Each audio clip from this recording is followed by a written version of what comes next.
बिस्मिल्लाहिर्रहमानिर्रहीम। अस्सलाम वालेकुम डियर स्टूडेंट, मैं हूं मोहम्मद मोहसिन और आज हम लोग सेकंड ईयर केमिस्ट्री का चैप्टर नंबर 8 और उसका लेक्चर नंबर 32 स्टार्ट करेंगे। तो डियर स्टूडेंट, आज हमारा टॉपिक होगा एसिडिक नेचर ऑफ अल्काइंस। तो डियर स्टूडेंट, जब हम लोग एसिडिक नेचर को डिस्कस करते हैं तो एसिड क्या चीज़ होती है जो कि आसानी से प्रोटॉन दे दे, जो कि आसानी से हाइड्रोजन आयन दे दे, उसको हम लोग क्या बोलते हैं? एसिड। तो वो वाला एसिड जो कि आसानी से हाइड्रोजन आयन दे दे उसको हम लोग बोलते हैं गुड एसिड, या आप लोग उसको बोलते हैं स्ट्रॉन्ग एसिड। तो इसमें अल्काइन की नेचर भी पढ़ेंगे। तो अल्काइन की नेचर भी क्या होती है? एसिडिक मीन्स कि वो आसानी से प्रोटॉन दे देता है। तो इसमें हम लोग वो वाले एग्जाम्पल स्टडी करेंगे जैसे इथाइन या टर्मिनल अल्काइंस, वो वाले अल्काइंस जिनके एंड के करीब ट्रिपल बॉन्ड होगा। जैसे हम लोग इथाइन देखते हैं तो इसमें ट्रिपल बॉन्ड इस एंड के करीब भी है, इस एंड के करीब भी है, मीन्स कि इस एंड वाली कार्बन के करीब भी है, इस एंड वाले कार्बन के करीब है, दोनों एंड वाली कार्बन के बिल्कुल दरमियान में ट्रिपल बॉन्ड है। या टर्मिनल अल्काइन, इसमें propyne CH3C triple bond CH, ये टर्मिनल अल्काइन है कि एंड वाली कार्बन के साथ ट्रिपल बॉन्ड है। इसी तरीके से ब्यूटाइन भी हो सकता है कि 1 ब्यूटाइन के एंड वाली कार्बन के साथ क्या हो? ट्रिपल बॉन्ड हो। तो ऐसे अल्काइन जिनकी एंड वाली कार्बन के साथ ट्रिपल बॉन्ड होगा उसको हम लोग टर्मिनल अल्काइन बोलेंगे। तो सबसे पहले हम लोग इथाइन को डिस्कस करते हैं। तो डियर स्टूडेंट, इथाइन में आप लोग इसको इस तरह लिख लें,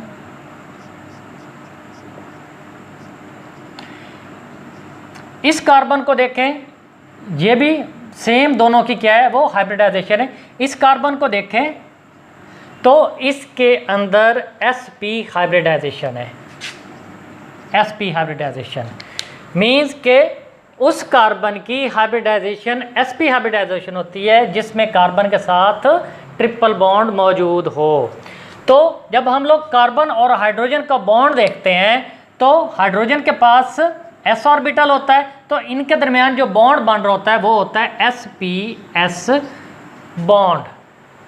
तो हाइड्रोजन और कार्बन के दरमियान कौन सा बॉन्ड बनेगा? sp-s। तो डियर स्टूडेंट, जब हम लोग, क्योंकि कार्बन ने हाइड्रोजन को लूज करना है, प्रोटॉन को लूज करना है, तो कार्बन की हाइब्रिडाइजेशन कौन सी है? sp। क्यों sp हाइब्रिडाइजेशन है? क्योंकि कार्बन का जो कार्बन के दरमियान ट्रिपल बॉन्ड बांध रहा है, इसी ट्रिपल बॉन्ड की वजह से हाइब्रिडाइजेशन sp होती है। आप लोगों ने हाइब्रिडाइजेशन पढ़ी हुई है, उसमें आप लोगों को पता है कि उस कार्बन की हाइब्रिडाइजेशन sp होती है जिसमें कार्बन दूसरी कार्बन के साथ क्या कौन सा बॉन्ड बना रही हो? Triple bond. अगर सिंगल बॉन्ड बना रही होगी तो फिर वो sp3 हाइब्रिडाइजेशन होती है, और अगर डबल बॉन्ड बना रही होगी तो फिर वो sp2 हाइब्रिडाइजेशन होती है। तो डियर स्टूडेंट, मैंने आप लोगों को पहले भी बताया था, फिर बता रहा हूँ, वो वाली हाइब्रिडाइजेशन जिसमें s करैक्टर ज़्यादा होता है। sp हाइब्रिडाइजेशन में s करैक्टर 50% होता है। sp 50% s character, 50% p character.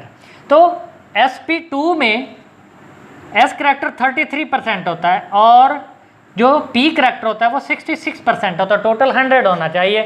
तो sp में s करैक्टर 50% होता है। तो ऐसी हाइब्रिडाइजेशन जिसमें s करैक्टर ज़्यादा होगा उसमें उस एलिमेंट जिसकी आप लोग हाइब्रिडाइजेशन पढ़ रहे हैं, जैसे इसमें हम लोग हाइब्रिडाइजेशन किसकी? कार्बन की पढ़ रहे हैं, तो कार्बन की हाइब्रिडाइजेशन sp है। sp में s करैक्टर ज़्यादा है तो कार्बन मोर इलेक्ट्रोनेगेटिव होगी उस कार्बन की निस्बत जिसकी हाइब्रिडाइजेशन sp2 या फिर sp3 होगी। मैं फिर एक दफ़ा रिपीट कर देता हूँ, sp hybridised carbon is more electronegative than that carbon which is sp3 and sp2 hybridized। के sp हाइब्रिडाइजेशन वाली कार्बन वो ज़्यादा इलेक्ट्रोनेगेटिव होती है उन कार्बन की निस्बत जो कि sp2 या फिर sp3 हाइब्रिडाइज्ड होंगी। अब जब ये कार्बन sp हाइब्रिडाइज्ड है, ये ज़्यादा इलेक्ट्रोनेगेटिव है, तो दोनों इलेक्ट्रॉन जो कि कार्बन और हाइड्रोजन का बॉन्ड बना रहे होंगे, ये दोनों इलेक्ट्रॉन शिफ्ट हो जाएंगे टुवर्ड्स मोर इलेक्ट्रोनेगेटिव कार्बन। इस कार्बन की तरफ शिफ्ट हो जाएंगे, इस कार्बन की तरफ शिफ्ट होंगे तो हाइड्रोजन आसानी से ये लूज कर देगी, हाइड्रोजन दे देगी। इसलिए हम लोग बोलते हैं कि इथाइन या अल्काइन, टर्मिनल अल्काइंस ये एसिडिक करैक्टर रखती हैं, ये एसिडिक नेचर रखती हैं और दोनों इलेक्ट्रॉन शिफ्ट होंगे टुवर्ड्स दैट कार्बन, इसके ऊपर पार्शियल नेगेटिव और इसके ऊपर पार्शियल पॉजिटिव चार्ज। तो पार्शियल नेगेटिव कार्बन के ऊपर क्यों आया? इस वजह से आया कि इलेक्ट्रॉन शिफ्ट हो गए इस कार्बन की तरफ, इस वजह से इसके ऊपर पार्शियल नेगेटिव चार्ज और हाइड्रोजन के ऊपर पार्शियल पॉजिटिव चार्ज, और ये हाइड्रोजन लूज कर देगी, इसलिए इसको हम लोग बोलते हैं ये एसिडिक नेचर है। तो डियर स्टूडेंट, इसमें कुछ रिएक्शंस हैं। सबसे पहले वाला रिएक्शन वन अल्काइन या इथाइन, इसको रिएक्ट करवाया गया है सोडामाइड, जिसको हम लोग सोडियम अमाइड भी बोलते हैं। वो कहता है अगर हमारे पास वन अल्काइन है, ये वन अल्काइन मीन्स के बिल्कुल एंड पे ट्रिपल बॉन्ड है, और इसको NaNH2, इसको हम लोग बोलते हैं सोडामाइड भी बोलते हैं, या फिर इसको सोडियम अमाइड भी बोलते हैं। उसके साथ रिएक्शन करवाया गया है in the presence of liquid ammonia. Liquid ammonia की मौजूदगी में ये रिएक्शन हुआ है, तो बना क्या है? R। ये हाइड्रोजन की जगह पे सोडियम चला जाएगा, इस पे पार्शियल नेगेटिव, इस पे पार्शियल पॉजिटिव, सोडियम के ऊपर पार्शियल पॉजिटिव, इधर पार्शियल नेगेटिव, तो ये आपस में रिप्लेस होंगे। तो सोडियम हाइड्रोजन की जगह पे चला जाएगा और हाइड्रोजन सोडियम की जगह पे आ जाएगा, तो क्या बनेगा? RC triple bond CNA plus NH3 ammonia. इसको बोलेंगे सोडियम एसिटाइलाइड, सोडियम एसिटाइलाइड, और वो अमोनिया बनेगा। जबकि अगर आप लोग इथाइन को लो और उसको मोल्टन सोडियम में से पास आउट करवाओ, मोल्टन सोडियम, ये मोल्टन फॉर्म में है सोडियम, वैसे मेटल होती है, सॉलिड फॉर्म में होते हैं। मोल्टन सोडियम, पिघले हुए सोडियम में से आप लोग पास करवाओ, तो क्या बनेगा? ये दोनों सोडियम हाइड्रोजन की जगह पे अटैच हो जाएंगे, इस एंड पे भी, इस एंड पे भी। तो क्या बनेगा? CNA प्लस, दोनों हाइड्रोजन मिलके हाइड्रोजन गैस बना देंगी। इसको बोलते हैं डाई सोडियम। वो सिर्फ सोडियम, उसमें एक सोडियम था इसलिए उसको बोला सोडियम एसिटाइलाइड, इसको डाई सोडियम एसिटाइलाइड, ये प्रोडक्ट बनते हैं। तो इनकी यूजेज ऑफ सोडियम एसिटाइलाइड या इंपॉर्टेंस भी आप लोग कह सकते हैं। ये बहुत वैल्यूएबल रिएजेंट है और ये यूज्ड होता है इन chemical synthesis and is essentially ionic in nature. ये मुख्तलिफ किस्म की केमिकल सिंथेसिस के अंदर is used in chemical synthesis and ionic in nature होता है। इनकी इसकी नेचर क्या होती है? आयनिक होती है। जैसे सोडियम के ऊपर क्या आएगा? पार्शियल पॉजिटिव चार्ज आ जाएगा, इसके ऊपर पार्शियल नेगेटिव चार्ज आएगा। तो आयंस क्योंकि इसमें प्रेजेंट होंगे इसलिए इसको हम लोग कहते हैं आयनिक इन नेचर होगी। तो ये आयनिक इन नेचर होती है और बहुत सारे केमिकल सिंथेसिस के अंदर ये यूज़ होती है। तो इसमें हम लोगों ने सोडियम मेटल यूज़ की, इसी तरीके से हम लोग कॉपर और सिल्वर मेटल के एसिटाइलाइड भी बना सकते हैं। वो कैसे?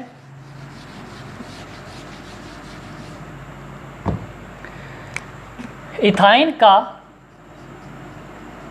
रिएक्शन है किसके साथ? क्यूप्रस क्लोराइड के साथ। इसको हम लोग यानी कि क्यूप्रस क्लोराइड को क्यों यूज़ करते हैं इथाइन के साथ रिएक्शन करवाने के लिए? इसको हम लोग बोलते हैं कि कॉपर एसिटाइलाइड बनाना है। इसको कॉपर एसिटाइलाइड बनाना, और इसकी आगे बहुत सारी क्या होती हैं? यूजेज होती हैं। तो हम लोग एसिटाइलिन को ammoniacal solution of cuprous chloride के साथ रिएक्शन करवाएंगे। ये क्यूप्रस क्लोराइड और NH4OH,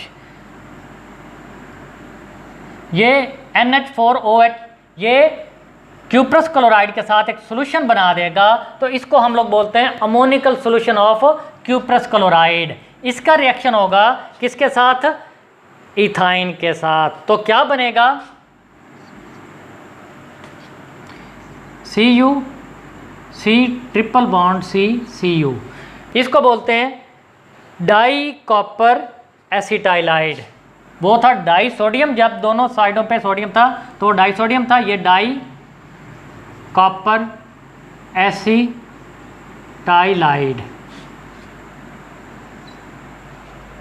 तो डाई कॉपर एसिटाइलाइड, सॉरी ये एसिटाइलाइड का स्पेलिंग ठीक कर लें, एसिटाइलाइड। ये किस कलर का होता है? रेडिश ब्राउन प्रेसिपिटेट देता है, प्रेसिपिटेट के फॉर्म में होता है, रेडिश ब्राउन पीपीटी देगा, प्रेसिपिटेट देगा।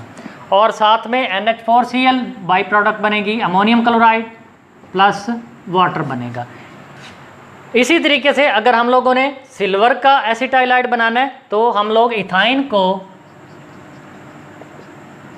रिएक्ट करवाएंगे अमोनिकल सिल्वर नाइट्रेट सॉल्यूशन में, AgNO3 silver nitrate. Ammoniacal mean के अमोनिकल सिल्वर नाइट्रेट ऐसा सॉल्यूशन जिसमें अमोनिया मौजूद होना चाहिए, तो हम लोग क्या कहेंगे, NH4OH को इसके साथ मिला के सॉल्यूशन तैयार करेंगे और इसको बोलते हैं अमोनिकल सिल्वर नाइट्रेट सॉल्यूशन। तो ये सिल्वर का एसिटाइलाइड बनेगा।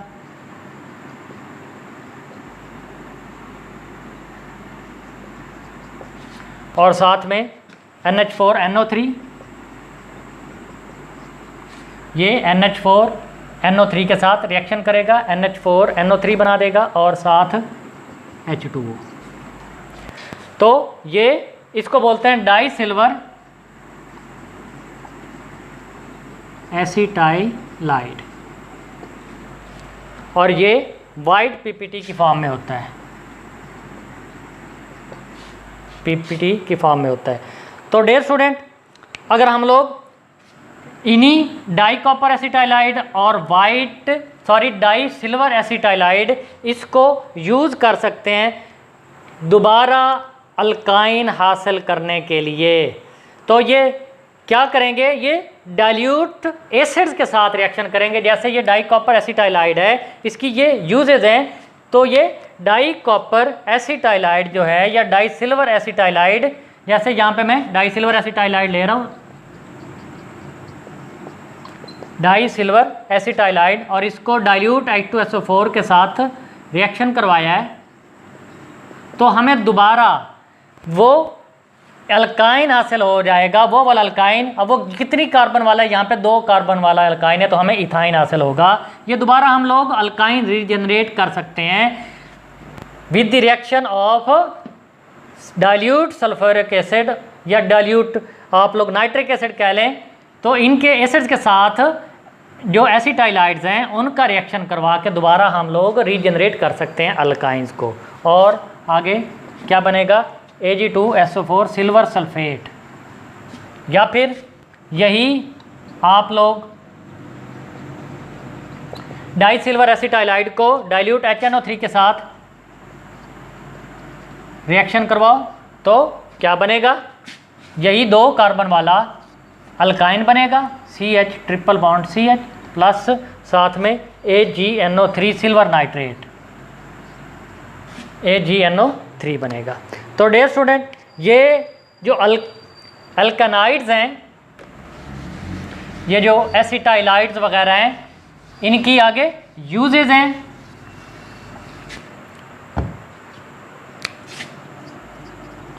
यूजेज ऑफ एल्कानाइड्स, एल्कानाइड्स कौन से होते हैं, यही एसिटाइलाइड्स वगैरह। तो ये जो अल्कानाइड्स हैं ये कहाँ पे यूज़ होते हैं, मुख्तलिफ किस्म के कंपाउंड्स की प्रिपरेशंस में, उनकी प्योरिफिकेशन में,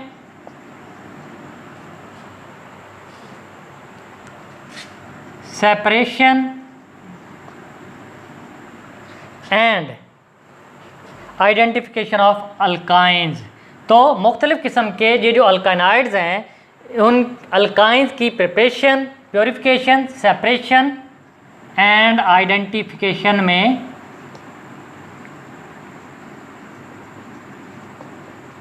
प्योरिफिकेशन में यूज़ होते हैं। तो uses of alkynides, these alkynides are use for the preparation, purification, separation and identification of alkynes. तो डियर स्टूडेंट, आगे यूजेज ऑफ इथाइन।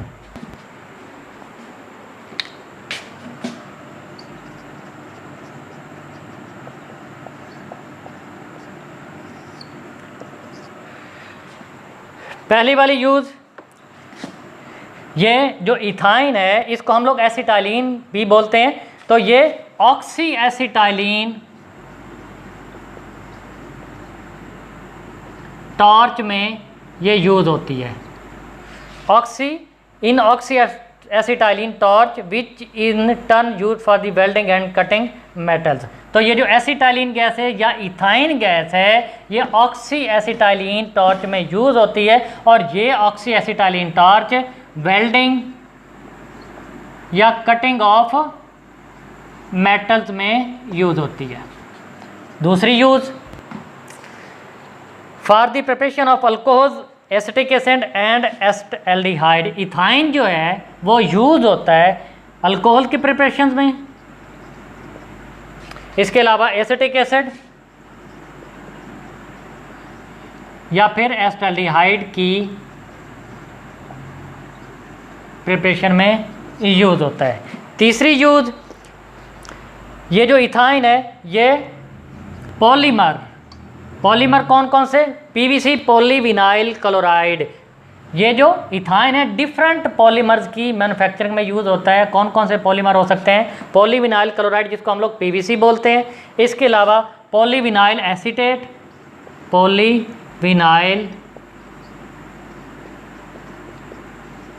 एसीटेट या polyvinyl ether,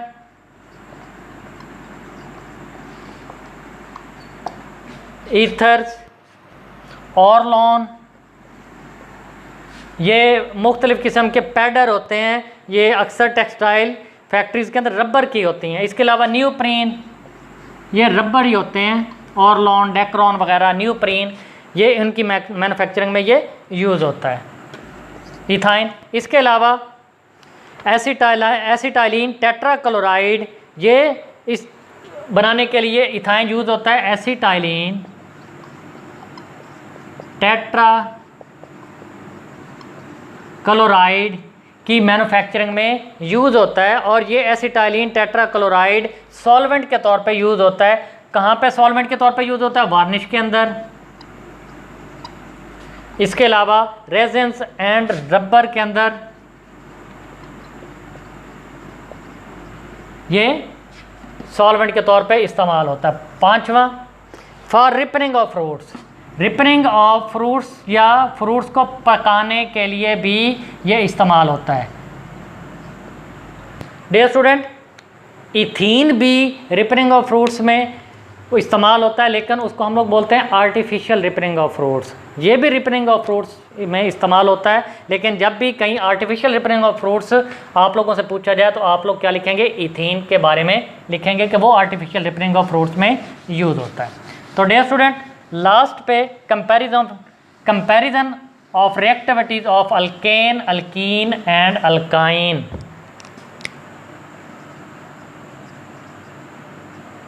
Comparison of reactivities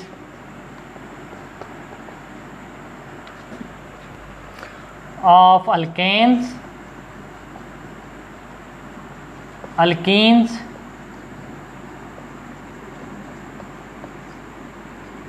alkynes। तो dear student, अगर आप लोग रिएक्टिविटी देखो तो alkyne सबसे ज़्यादा रिएक्टिव होती है, फिर अल्काइंस और फिर अल्केन्स। अगर आप लोग अल्केन को देखो तो उसमें तो सिंगल बॉन्ड होता है। इस सिंगल बॉन्ड की वजह से ये बहुत लीस्ट रिएक्टिव होते हैं, बहुत ज़्यादा एनर्जी रिक्वायर्ड होती है इनके बॉन्ड को ब्रेकअप करने के लिए, तब जाके कहीं ये रिएक्शन करते हैं। अब बात करते हैं अल्कीन की और अल्काइन की। तो अल्कीन के अंदर डबल बॉन्ड होता है, अल्काइन के अंदर ट्रिपल बॉन्ड होता है। अब डबल बॉन्ड में एक पाई बॉन्ड और एक सिग्मा बॉन्ड, जबकि ट्रिपल बॉन्ड में 2 पाई बॉन्ड और एक सिंगल बॉन्ड होता है। तो डियर स्टूडेंट, होना तो ये चाहिए था कि अल्काइन को ज़्यादा रिएक्टिव होना चाहिए था as compare to alkene, but होता क्या है कि alkene is more reactive than alkyne, इस वजह से कि अल्कीन के अंदर एक पाई बॉन्ड होता है, इधर 2 पाई बॉन्ड होते हैं, बट इलेक्ट्रॉन की जो डेंसिटी है वो ज़्यादा होती है अल्काइन के अंदर एज़ कम्पेयर टू अल्कीन। जैसे इसमें ट्रिपल बॉन्ड है तो 6 इलेक्ट्रॉन होंगे, इधर 4 इलेक्ट्रॉन होंगे। अब यही 6 इलेक्ट्रॉन दोनों साइड पे जो न्यूक्लियस होंगे, जैसे इधर कार्बन है इधर भी कार्बन, तो इस कार्बन के जो न्यूक्लियस होंगे ये 6 के 6 इलेक्ट्रॉन उन दोनों न्यूक्लियस के साथ टाइटली हेल्ड होंगे। टाइटली हेल्ड होने की वजह से इनके दरमियान कार्बन और कार्बन के दरमियान जो डिस्टेंस होगा वो शॉर्ट हो जाएगा। डिस्टेंस क्या हो जाएगा, वो शॉर्ट हो जाएगा।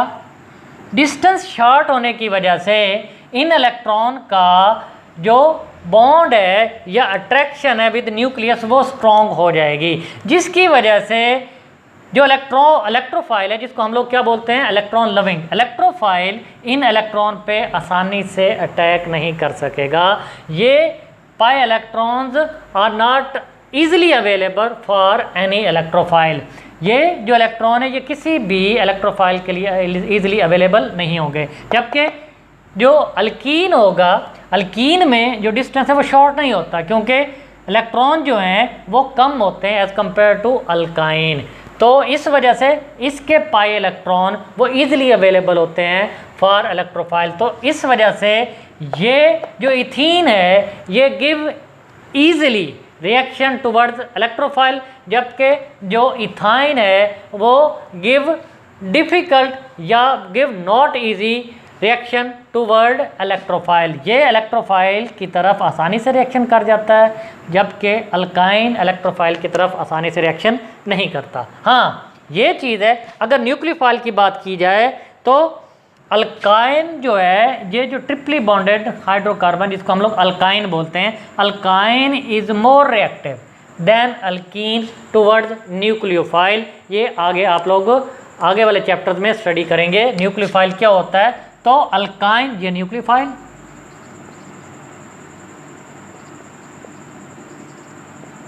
तो alkyne is more reactive than alkyne towards nucleophile. Nucleophile क्या होता है, न्यूक्लियस लविंग, जिसके पास इलेक्ट्रॉन ज़्यादा अमाउंट में होते हैं लेकिन वो न्यूक्लियस को इलेक्ट्रॉन देता है, न्यूक्लियस लविंग। तो इलेक्ट्रोफाइल की बात की जाए तो इलेक्ट्रोफाइल के साथ अल्काइन का रिएक्शन डिफ़िकल्ट होता है, तो alkene is more reactive than alkyne towards electrophile, और alkyne is more reactive than alkene towards nucleophile. तो डियर स्टूडेंट, इस तरह हमारा ये चैप्टर एंड हुआ। इंशाल्लाह ताला नेक्स्ट लेक्चर में हम लोग एक्सरसाइज को स्टडी करने की कोशिश करेंगे। तब तक अल्लाह हाफ़िज़।